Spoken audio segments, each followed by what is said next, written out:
We just set up the guest bedroom, and this is a wall bed. So we're going to show you how easily it goes right into the wall.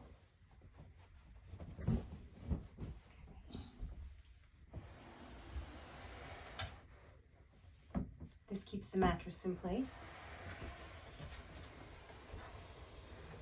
Oh, we forgot to turn off the lights. There we go. And then the cushions go on the integrated sofa.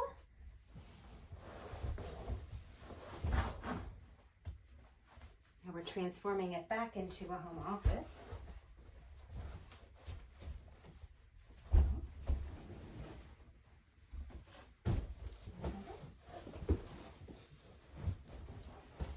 And then I will take your guest bedroom pillows, Heather.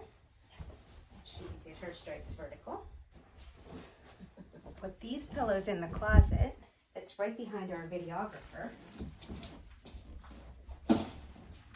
And we'll move the desk chair back into place.